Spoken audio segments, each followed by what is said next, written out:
Baik saudara-saudara, hari ini ada kekhususan pada kuliah kita karena temanya memang agak melompat kepada akar sejarah relasi Persia dengan Israel, dan itu panjang sekali nanti kaitannya dengan ideologi negara modern. Karena itu kita hari ini mau belajar dari sosoknya Kores Agung, mulai dari Bait Suci di Yerusalem yang difasilitasi pembangunannya oleh Kores Agung yang namanya sangat harum dalam Alkitab. Lalu kita akan membahas juga catatan-catatan Kores Agung menurut bukti-bukti dari arkeologi, dari prasasti Kores Agung yang dikeluarkannya, lalu dari prasasti kronik Nabonides yang tidak lain itu adalah pengganti Nebukadnezar yang membawa bangsa Yahudi ke pembuangan Babel, namun ditaklukkan oleh Kores Agung. Begitu harum nama dari Kores Agung ini sampai seorang pembaca tulisan Plato yang bernama Xenopon itu menulis riwayat dari Kores Agung dan pengaruhnya, pengaruh monarkinya dalam bukunya yang ditulis dalam bahasa Yunani yang sangat terkenal, yaitu Cyropedia atau Chiropedia, yang artinya The Life of Cyrus, kehidupan dari Kores Agung, sampai nanti bagaimana dampaknya buku ini pada dunia modern, sehingga buku ini jadi rujukan dari bapak pendiri atau founding father Amerika Serikat, yaitu Thomas Jefferson, dengan Declaration of Independence of Amerikanya. Dan ini luar biasa. Jadi artinya kitab suci kita itu tidak hanya memuat informasi-informasi yang bersifat narasi tanpa bukti sejarah atau tanpa bisa diverifikasi secara historis, tetapi benar-benar merupakan teks yang punya dampak luar biasa pada perkembangan peradaban, secara khusus juga gagasan-gagasan besar yang muncul pada dunia kita sekarang. Nah, saudara-saudara, untuk memahami itu, seperti biasa saya akan berangkat dulu dari sketsa sejarah kehidupan bangsa Israel mulai dari zaman monarki pertama yang dipimpin oleh Raja Saul yang memerintah tahun 1050 sampai 1010, kemudian digantikan oleh Raja Daud antara tahun 1010 sebelum Masehi sampai tahun 970 sebelum Masehi, kemudian digantikan oleh putranya Daud yaitu Salomo, Raja Salomo yang dikenal dalam tradisi Arab Nabi Sulaiman, tahun 970 sampai tahun 930 sebelum Masehi. Dan pada masa Salomo itu ada peristiwa besar dalam sejarah iman Israel karena dibangunnya Beit Hamikdash atau Bait Suci. Dan juga ada data arkeologi yang menarik karena kita bisa mengenal aksara Ibrani yang dikenal dari masa Salomo dengan penemuan kalender Geser yang itu ditemukan pada abad 10 sebelum Masehi. Namun sayangnya setelah Salomo itu kerajaan Israel Raya ini terbelah menjadi dua. Yerobeam yang dulu menjadi orang penting di zaman Salomo memisahkan diri dengan membawa 10 suku. Karena suku keturunan Yusuf itu dihitung dua, maka orang Lewi atau suku Lewi yang tidak punya tanah pusaka itu mengikuti dua kelompok. Sebagian mengikuti Yerobeam yang kemudian mendirikan kerajaan utara atau kerajaan Israel, dan putranya, putra Raja Salomo yaitu Rehabeam, dia hanya membawa dua suku, yaitu suku Yehuda yang lebih dominan. Karena itu mulailah disebut secara khusus bangsa Yahudi. Jadi artinya Yahudi itu hanya sebagian kecil dari suku-suku Israel yang waktu itu bertahan dengan kerajaan selatan yang disebut kerajaan Yehuda. Alkisah kemudian kerajaan di utara itu bertahan sampai tahun 722, jatuh ke tangan Asyur. Lalu kerajaan selatan itu bertahan lebih lama, dari sampai tahun 586 dari mulai berdirinya kerajaan itu oleh Rehabeam putra Salomo sampai jatuh ke tangan Nebukadnezar tahun 586.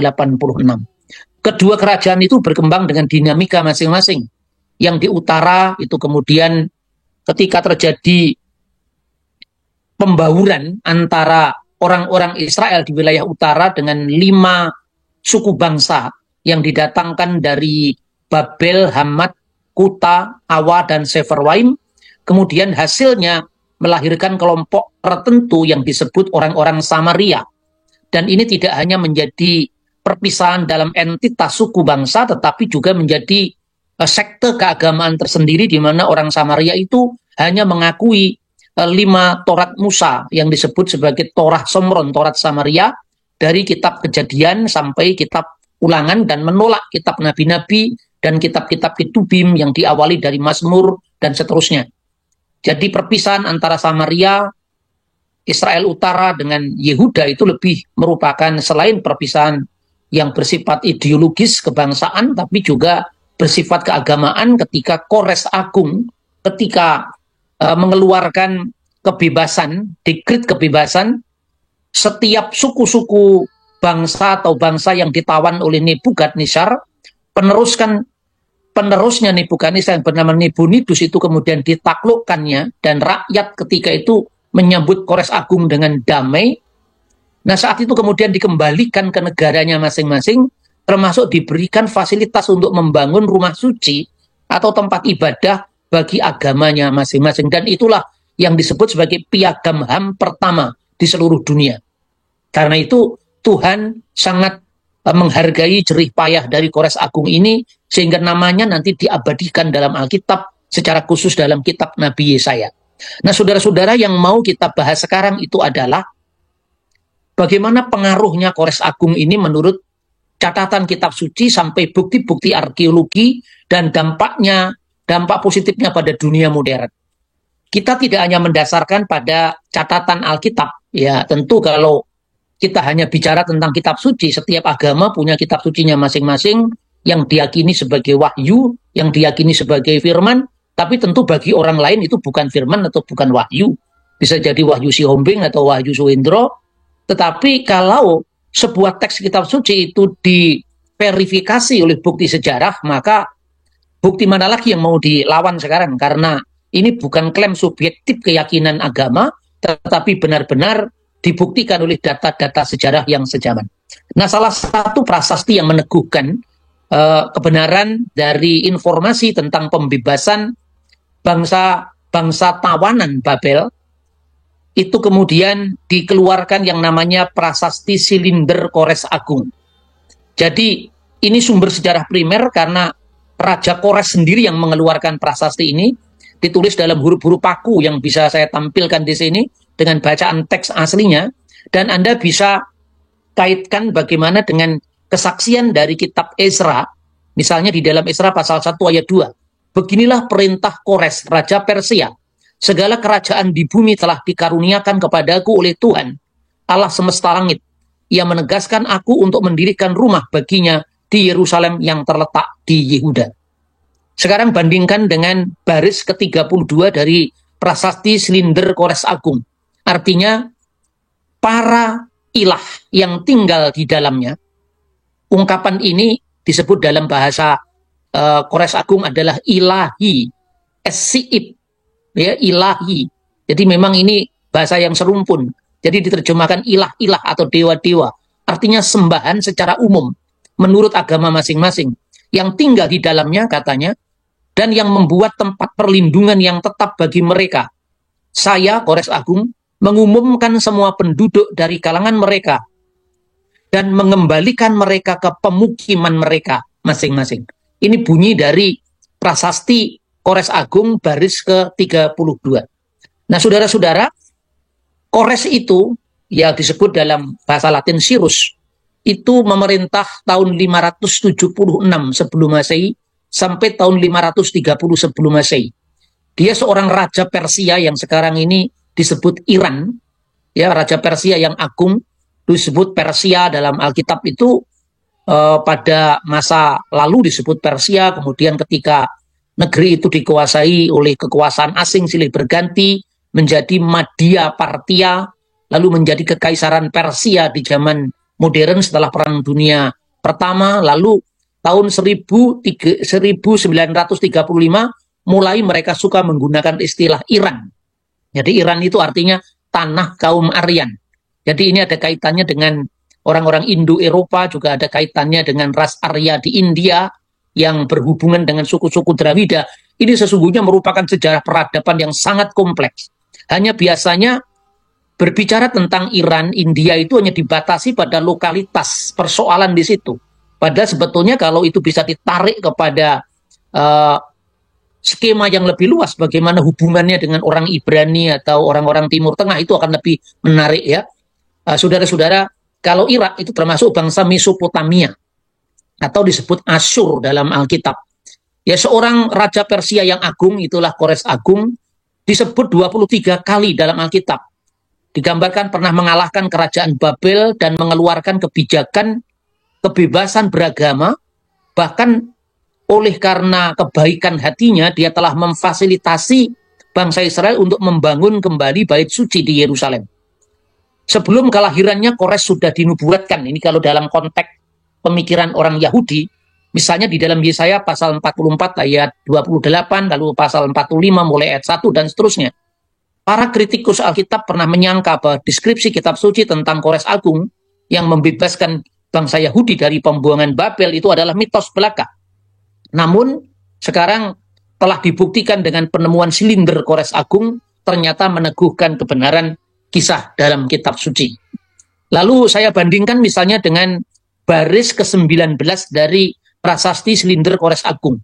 Dia mengatakan Tuhan yang dengan kekuatannya menghidupkan orang mati, yang di tengah kehancuran dan cedera telah melindungi dengan gembira mereka yang memuji dan menghormati namanya. Jadi Kores Agung itu sekalipun di dalam Alkitab disebutkan, sekalipun dia tidak mengenal aku, tetapi sebetulnya dengan pengenalan yang terbatas tentang the supreme being, yang disebutnya dengan sangat jelas dalam prasasti-prasastinya, itu mirip dengan kalau kita bicara tentang sila ketuhanan yang Maha Esa dalam Pancasila. Nah, ini menunjukkan bahwa konsep umum tentang ketuhanan dalam konteks negara.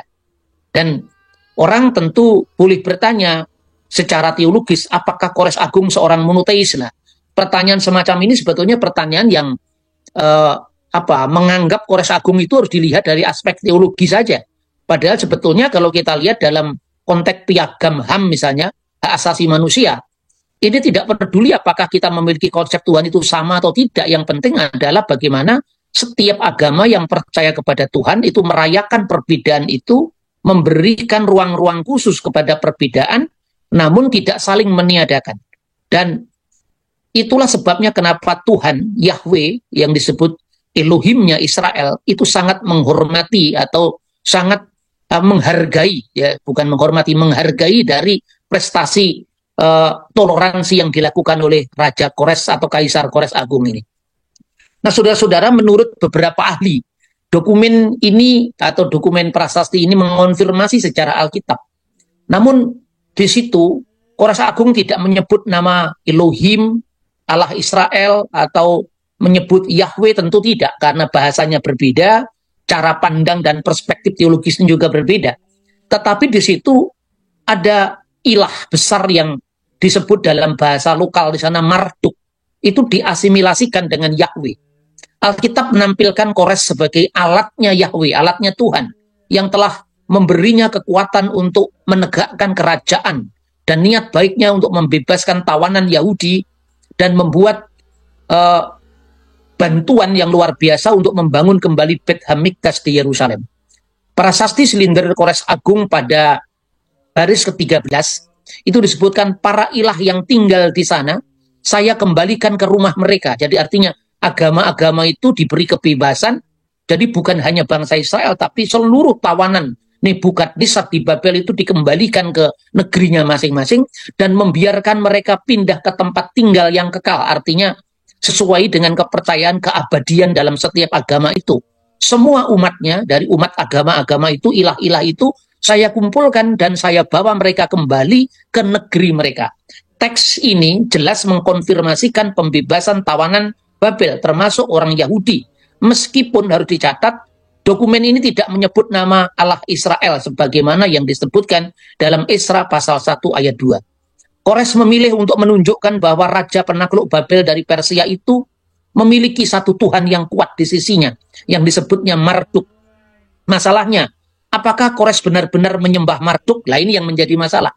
Jangan-jangan istilah ini sebagai istilah umum yang memberi ruang pada setiap agama untuk menafsirkannya masing-masing, tetapi ada semacam sebutan nasional atau sebutan yang lebih universal, mungkin setara dengan ungkapan Tuhan yang Maha Esa atau ketuhanan yang Maha Esa dalam Pancasila kita.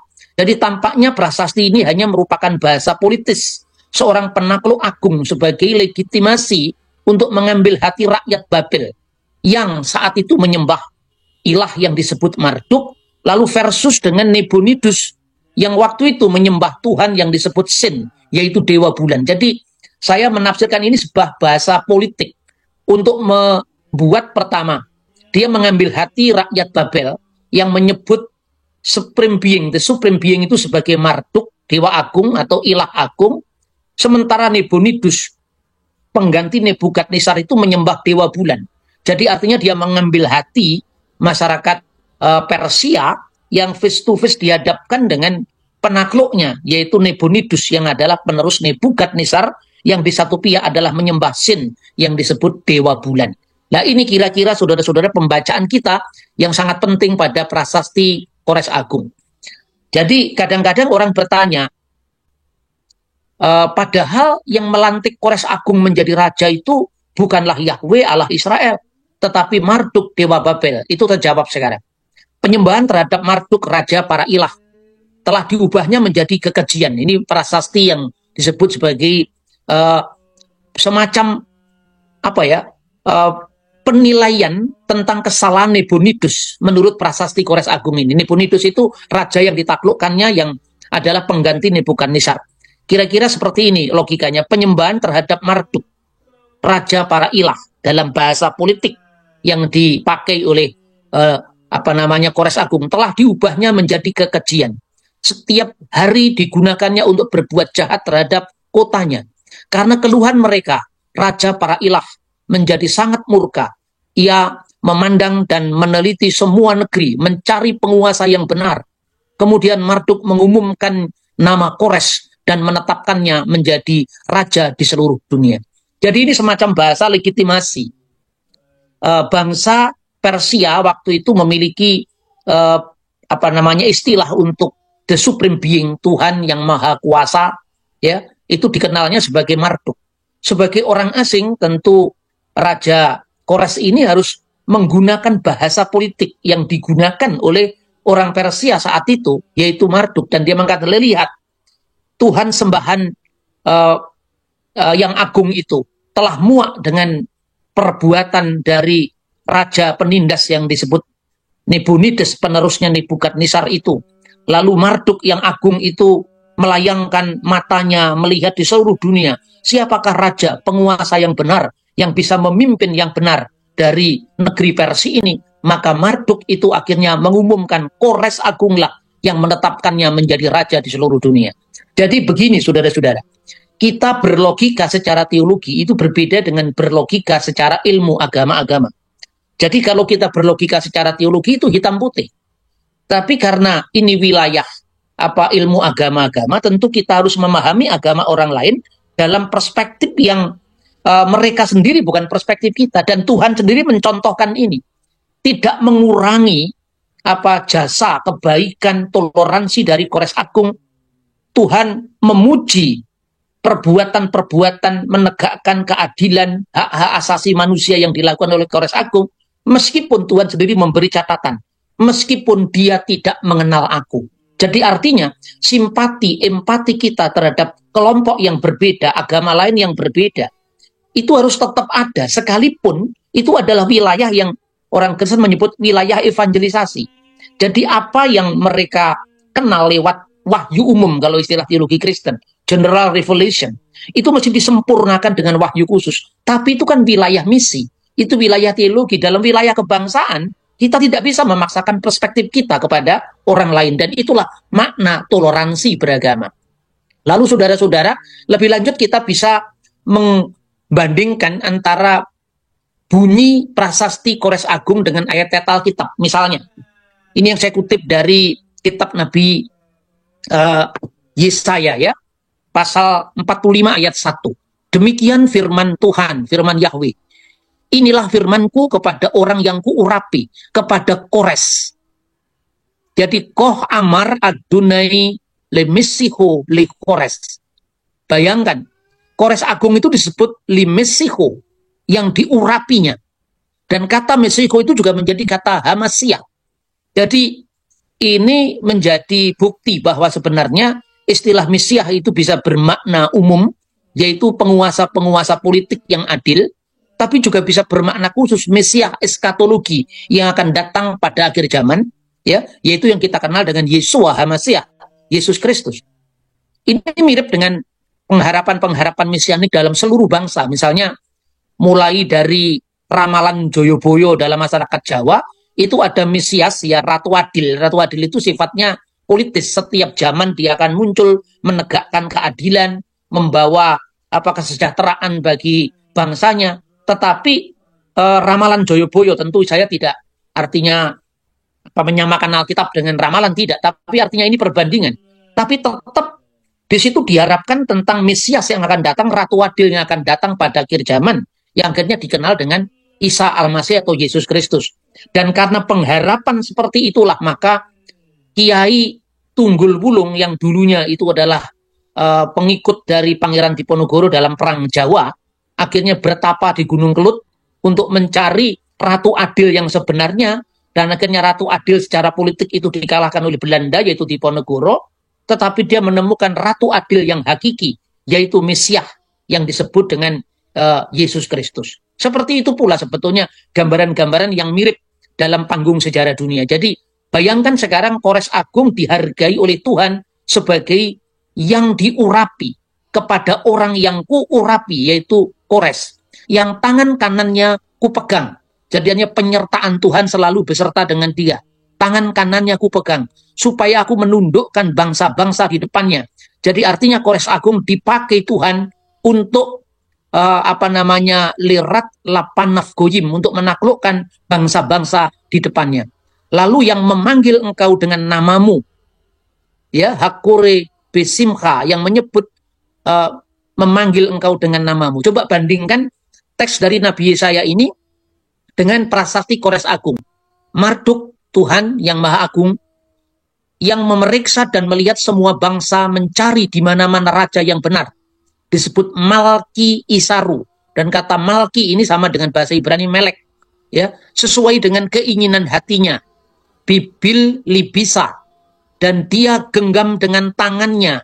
Itamah Katusu, ini Anda bandingkan dengan yang tangan kanannya kupegang, dan memanggil namanya Itabi Nibitsu Kores, dan memanggil namanya Kores, Raja Asyam, dan dia menamakannya Izakra sebagai raja seluruh dunia. Bayangkan, teks Alkitab ini tidak hanya bermakna subjektif sebagai klaim pewahyuan sepihak, tapi memiliki paralel yang luar biasa dengan tokoh yang dibicarakannya sendiri, yaitu Kores Agung, yang mengeluarkan prasasti, ya, dalam bahasanya sendiri, dalam perspektifnya sendiri. Ini keakuratan yang hampir 100% yang bisa kita bandingkan antara teks kitab suci dengan data-data dari sejarah sekitarnya. Maka aku memanggil engkau dengan namamu, menggelari engkau sekalipun engkau tidak mengenal aku. Nah, ini refleksi teologisnya. Jadi Tuhan tidak mengurangkan kehormatannya yang diberikan kepada Kores Agung, sekalipun dengan catatan, sekalipun engkau tidak mengenal aku. Lalu ditegaskan, akulah Tuhan dan tidak ada yang lain. Selain aku tidak ada Elohim. Aku telah mempersenjatai engkau sekalipun engkau tidak mengenal aku. Apa maksudnya di sini? Sekalipun kita bisa merefleksikan pemahaman kita dalam konteks lintas iman, lintas agama, beragama di tengah-tengah lingkungan lintas agama, beriman di tengah-tengah lingkungan lintas iman, tapi kita tidak kehilangan identitas kita. Dan itulah yang Tuhan ajarkan kepada kita, bahwa kita bisa menghormati, merayakan perbedaan, merayakan kebaikan dimanapun juga asalnya. Tetapi sebagai seorang Kristiani, kita tetap memproklamirkan, memaklumkan bahwa tidak ada ilah kecuali Tuhan yang satu-satunya. selain dia tidak ada Elohim, tidak ada ilah-ilah. Dan Tuhan menegaskan bahwa dia yang telah berbuat atas penyelamatan umatnya, yang mempersenjatai engkau sekalipun engkau tidak mengenal aku. Tuhan bisa menggunakan siapa saja. Dalam konteks keindonesiaan, Tuhan bisa menggunakan Soekarno-Hatta, bisa menggunakan Yamin, bisa menggunakan pahlawan-pahlawan nasional kita untuk menegakkan namanya. Sekalipun pemahaman itu belum paripurna secara iman Kristen, tetapi paling tidak dia sudah mengakui kedaulatannya secara universal atas kehidupan bangsa dan negara. Maka dikatakan negara berdasarkan atas ketuhanan yang Maha Esa yang disebutkan dalam Undang-Undang Dasar 45 itu adalah cerminan bagaimana mengharmonikan pemahaman teologis kita yang tidak menyamakan perbedaan, tetapi juga memberi ruang pada konsep Tuhan bagi orang lain untuk merayakan apa yang mereka yakini, karena tidak ada paksaan dalam agama. Inilah spirit dari apa yang diperjuangkan oleh Kores Agung, saudara-saudara. Kemudian, apa dampak besar dari revolusi Kores Agung yang luar biasa ini? Saya akan melihat dari perspektif Yahudi dulu. Ternyata Flavius Josephus, seorang sejarawan Yahudi yang menulis sekitar tahun 90 Masehi dalam bukunya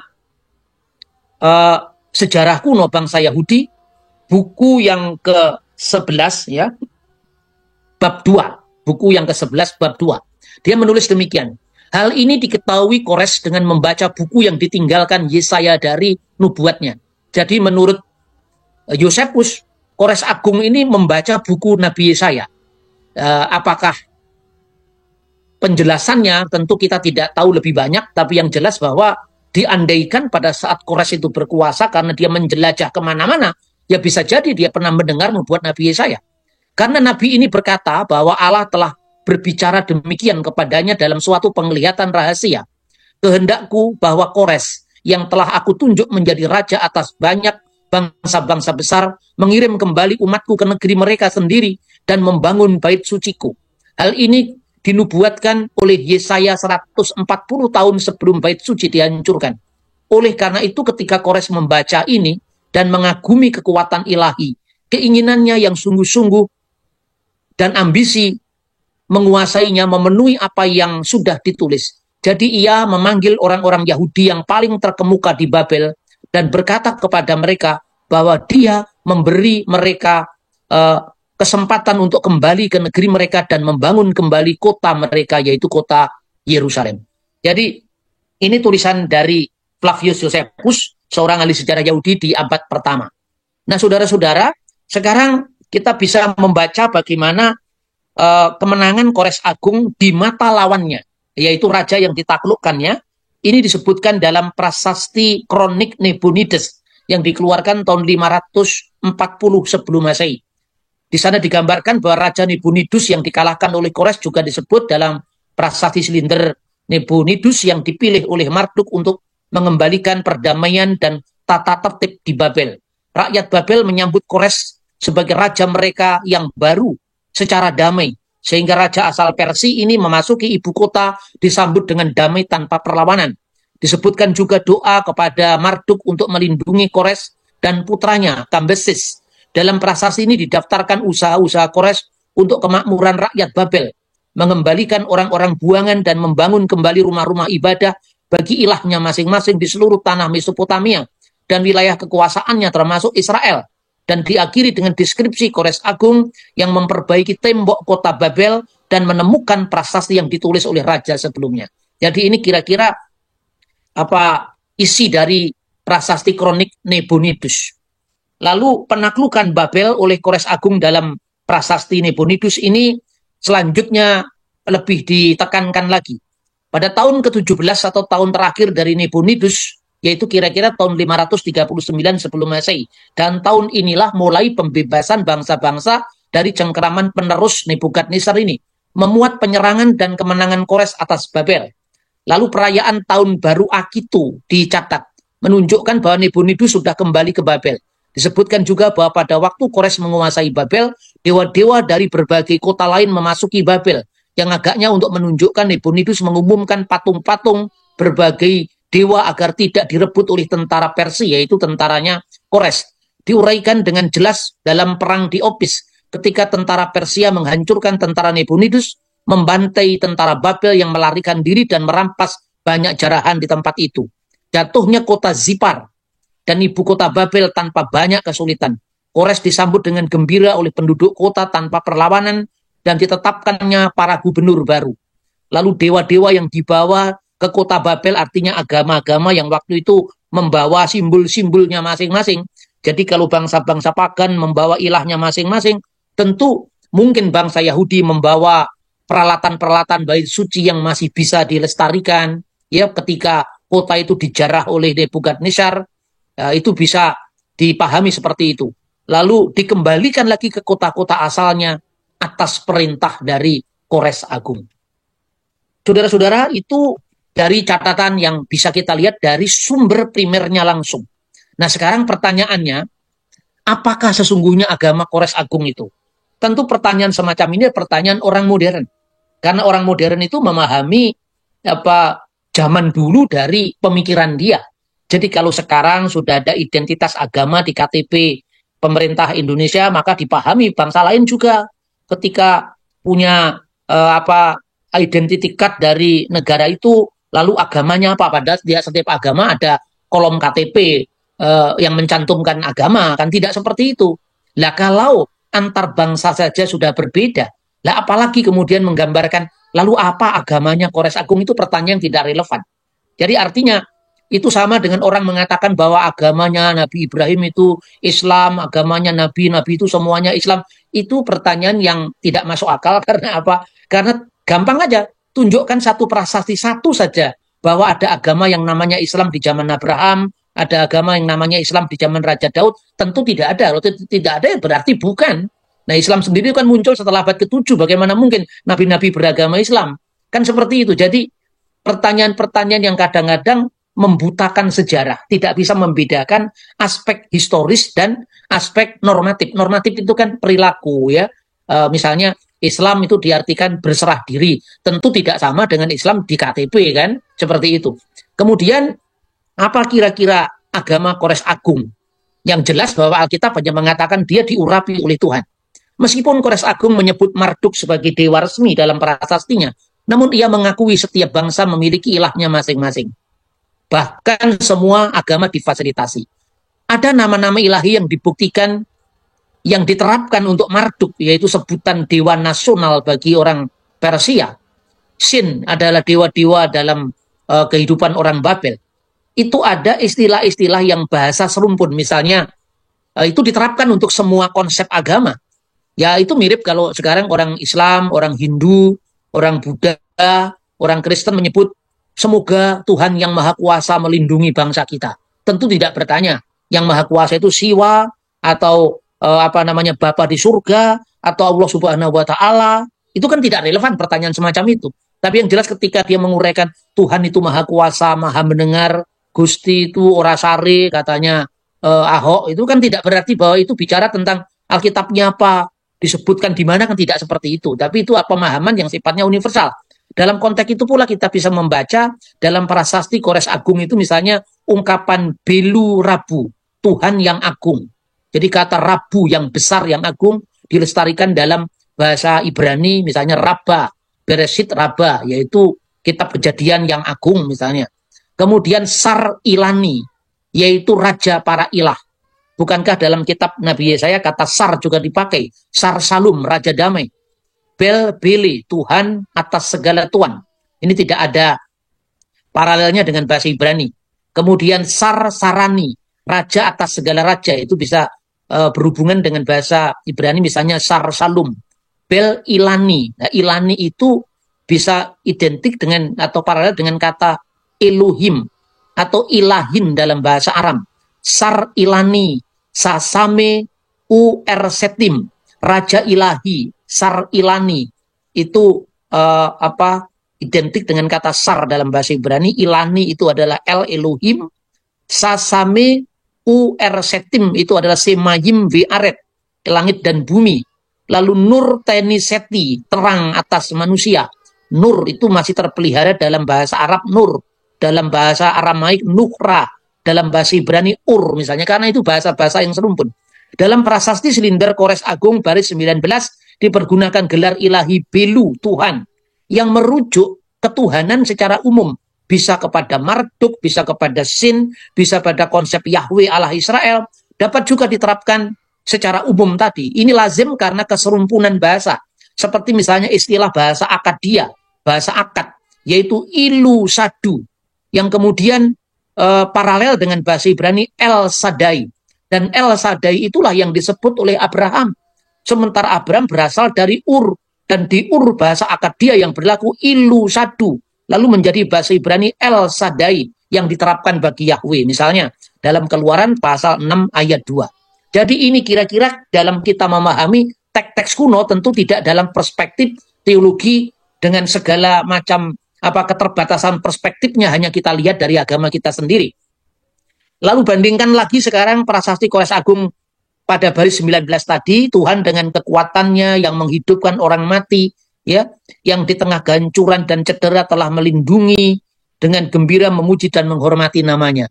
Pemuliaan Marduk sebagai dewa resmi Babel, kesimpulannya tidak bertentangan dengan Esra pasal 1 ayat 2, tidak mencerminkan agama atau keyakinan Kores. Karena di dalam kitab Nabi Esra itu disebutkan, kitab Esra itu disebutkan sebagai Tuhan semesta langit. Nah, kata Tuhan semesta langit itu sebutan yang muncul pada masa Babel, yang artinya Tuhan yang umum, artinya Tuhan semesta alam maksudnya. Itu artinya konsep umum yang sebanding dengan apa yang di dalam kehidupan bangsa modern di Amerika misalnya, in God we trust. Kata ini tentu bisa dipahami oleh setiap orang, tidak mencegah setiap presiden Amerika Serikat atau rakyat Amerika untuk memaknai kata in God we trust ini dengan keyakinan Yahudi, keyakinan Kristen, keyakinan Mormon, atau keyakinan Islam. Bukan itu. Tapi itu adalah sebutan umum di masyarakat modern. Demikian kira-kira sebutan Marduk yang dikontekstualisasikan oleh Kores Agung karena dia sedang menaklukkan Persia yang menyebut Tuhan dengan Marduk, apalagi bisa sedikit dipolitisir. Nah, ini diperhadapkan dengan Sin yang disembah oleh penguasa taklukannya, yaitu Nabonidus, penerus dari Nebukadnezar. Dalam Daniel, kitab Daniel pasal 14, jadi kitab Daniel dalam teks Ibrani, Biblia Hebraika atau Tanak itu hanya berakhir di ayat pasal 13. Tapi dalam Septuaginta itu sampai pasal 14, dan Anda bisa membaca di Deuterokanonika, itu dicantumkan tambahan kitab Daniel. Kata tambahan ini bukan berarti ditambahkan, tidak, artinya tidak ada dalam teks Ibrani, tapi dimuat dalam Septuaginta. Jadi Daniel pasal 14, kemungkinan dia tidak ditulis oleh Daniel langsung, tapi setelahnya memuat kisah Daniel yang menolak perintah Kores menyembah dewa Bel, yang mengindikasikan bahwa politisasi agama oleh imam-imam Babel terjadi di sana. Teks ini menunjukkan bahwa keyakinan Kores tidaklah kokoh, sehingga sangat mungkin toleransi yang sama atas dewa-dewa bangsa-bangsa juga berlaku bagi Yahweh. Karena itu maka Yesaya 45 ayat 4 menyebut firman Tuhan tentang Kores, sekalipun engkau tidak mengenal aku. Karena keyakinan Kores sendiri tidak jelas seperti apa, tapi sebagai penguasa politik yang ditekankan di situ keadilannya, penghormatannya terhadap pihak-pihak yang berbeda dengannya. Itu yang ditekankan dan sangat diberi nilai positif oleh Tuhan sendiri dalam kitab Nabi Yesaya pasal 45. Nah, saudara-saudara yang terakhir, saya ingin sampaikan bahwa ada seorang penulis Yunani namanya Xenophon, dan Anda bisa membaca bukunya 2 jilid ya. Saya membeli ini 2 tahun lalu di Ben Yehuda, tertulis dalam bahasa Yunani dengan terjemahan bahasa Inggris. Xenophon. Judul bukunya itu adalah Cyropedia, The Life of Cyrus, kehidupan dari Kores Agung. Dalam buku ini luar biasanya itu pembaca Plato ini, Xenophon itu dia pasti membaca Plato. Tulisannya Plato tentang republik, bentuk demokrasi, itu dibacanya. Tetapi kira-kira Xenophon itu mau memberi catatan. Apakah demokrasi itu segala-galanya? Apakah bentuk republik itu bentuk yang paling ideal? Apa yang ingin dicapai oleh bangsa-bangsa? Apa yang ingin dicapai oleh tujuan politik yang ideal? Itu adalah memakmurkan rakyat, terjaminnya hak-hak rakyat. Siapapun yang memerintah, apapun sistemnya. Jikalau demokrasi yang ditawarkan oleh Plato, Aristoteles misalnya, apakah itu sesuatu yang benar-benar ideal? Apakah demokrasi di tangan yang tidak tepat, tidak justru kalau sekarang istilahnya menjadi politik transaksional? Tapi bandingkan, apakah monarki selalu jelek? Dikatakan begitu. Lihatlah monarki dari Persia yang sangat terkenal, yaitu Kores Agung. Dia bisa mendatangkan damai sejahtera, dia bisa mendatangkan penghormatan atas hak-hak asasi manusia. Sempurna. Sehingga namanya dikenang. Tidak hanya dicatat oleh Alkitab orang Israel, Ibrani, Alkitab Ibrani, kitab Nabi Yesaya, atau diagungkan dalam tulisan Esra dan Nehemia, tetapi juga dicatat oleh sejarawan Yunani yang bernama Herodotus yang menulis tahun 430 sebelum Masehi. Ya, Herodotus juga mencatat tentang Kores Agung, tetapi dengan nada yang sangat legendaris, yang sangat mitologis ya. Kisah-kisah hidupnya yang penuh keajaiban itu karena glorifikasi terhadap tokoh yang namanya Kores Agung. Tetapi Xenophon mau menunjukkan bahwa dengan tangan monarki pun dia bisa mendatangkan keadilan. Contohnya Kores Agung. Mungkinkah apa yang dikatakan Xenophon ini sebagai semacam antitesis dari apa yang pada zamannya orang terlalu mengagung-agungkan Plato dengan republiknya, atau dengan demokrasinya yang menjadi andalan Yunani saat itu, dan Xenophon mau memberikan pemikiran alternatif. Pikirkan kembali, sekarang ini monarki pun bisa mendatangkan keadilan, damai sejahtera, dan penghormatan terhadap hak-hak asasi manusia. Jadi tulisan Xenophon itu terus beredar dari abad ke abad, mulai dari bentuk manuskrip sampai bentuk jilitan, sampai kemudian kedua jilid dari buku ini ternyata ditemukan di perpustakaan Thomas Jefferson. Orang bisa berandai-andai berdirinya negara Amerika modern itu dengan Declaration of Independence of Amerikanya yang sangat menekankan penegakan hak asasi manusia. Mungkinkah itu diilhami oleh catatan dari Xenophon karena dua buku itu ditemukan di perpustakaan dari Thomas Jefferson. Dan Thomas Jefferson itu pula yang sangat mengilhami Soekarno ketika dunia saat terbelah dalam dua kutub antara blok kapitalis dan blok komunis. Dan Bung Karno juga sering mengutip Thomas Jefferson. Nah ini saudara-saudara, dunia modern ini tidak bisa dilepaskan dari sejarah ribuan tahun yang lalu. Bahkan ketika sekarang ini konflik di tengah-tengah konflik antara Israel dengan Iran, dan di sana Amerika juga terlibat, itu tidak bisa dilepaskan daripada sejarah yang sudah berjalan ribuan tahun. Memang banyak teman-teman yang meminta kepada saya berkomentar tentang konflik Israel dengan Iran, tapi saya sengaja diam 1000 bahasa. Saya tidak bicara apa-apa karena saya takut kalau dalam konteks yang sangat sangat kutub-mengkutub ini tidak menguntungkan bagi pelayanan saya. Tetapi saya selalu lebih menyoroti dari aspek biblikalnya, dari aspek sejarahnya, dan ini yang saya tekankan ini. Sehingga permintaan itu saya respon dengan adanya kuliah umum ini yang tidak hanya berlaku bagi para mahasiswa saya, tetapi juga para audien yang lebih luas lagi. Jadi itu inspirasi dari Xenophon yang sangat mengagungkan sosok Kores Agung, sehingga kalau selama ini banyak juga tayangan-tayangan YouTube yang mengkaitkan Kores Agung, biasanya catatannya hanya dari Alkitab. Biasanya catatannya hanya dari renungan mimbar ke mimbar. Tetapi saya ingin sampaikan Alkitab lebih daripada apa yang Anda khotbahkan di mimbar ke mimbar. Yang hanya mengutip ayat satu membandingkan dengan ayat yang lain. Itu yang bisa dilakukan oleh semua orang. Semua agama dengan kitab sucinya.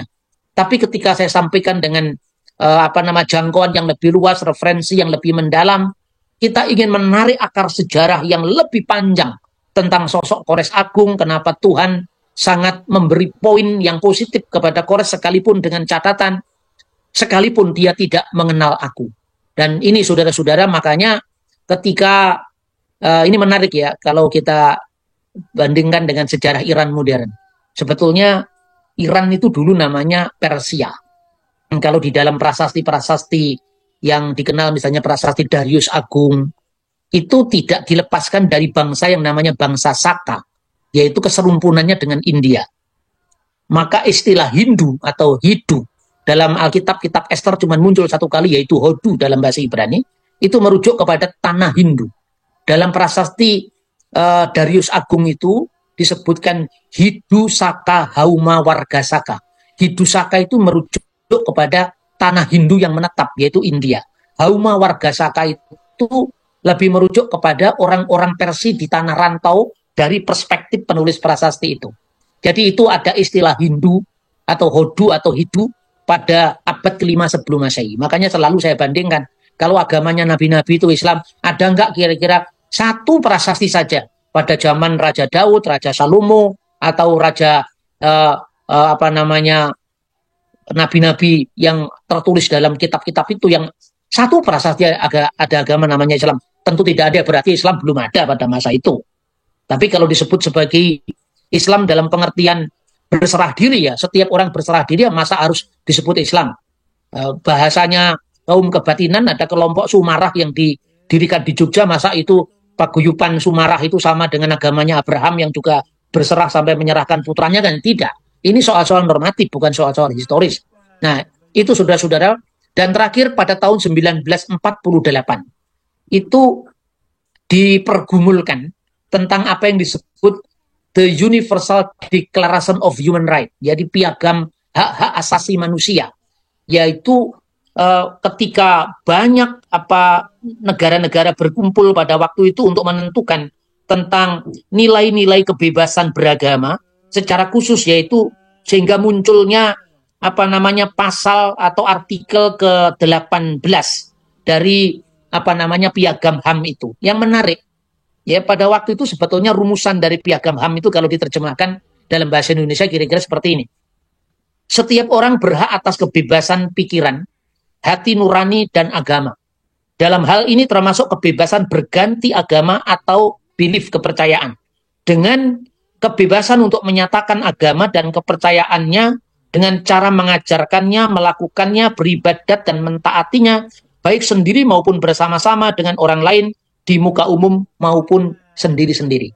Jadi teks ini pertama diusulkan oleh seorang Arab Kristen namanya Charles Malik, yang kemudian waktu itu menjadi kontroversi karena berkaitan dengan isu dalam Islam tentang pindah agama atau isu-isu misionarisme di negara-negara Timur Tengah. Menariknya, sikap Iran sebelum menjadi negara Islam Iran itu lebih toleran, lebih menyambut ketimbang Saudi Arabia. Jadi ini mungkin sesuatu yang bisa kita diskusikan kemudian, dan ini yang sampai sekarang mengganjal di telinga orang modern. Kita ngomong tentang kebebasan beragama, tapi ketika ada orang pindah agama, dimurtad-murtadkan.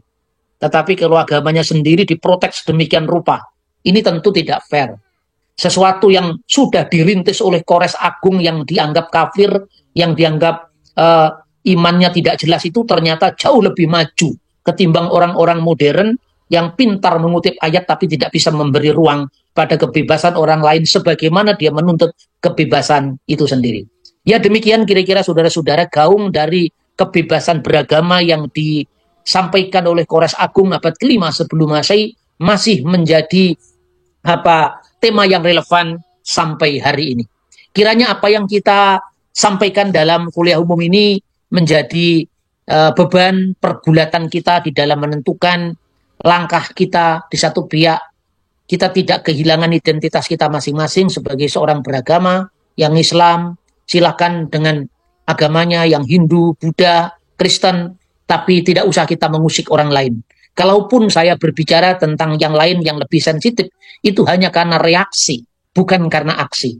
Tuhan kiranya memberkati kita dan menyelamatkan bangsa dan negara kita di tengah-tengah konflik global ini, supaya kita benar-benar non-blok, tidak kesana kemari, dan tidak usah membuat berita-berita hoax di media yang memojokkan salah satu pihak yang sedang bertikai dan malah memanas-manasinya. Kiranya Tuhan memberikan kearifan kita dalam menjalankan pesan luhur Bhinneka Tunggal Ika, berbeda-beda namun kita tetap satu juga.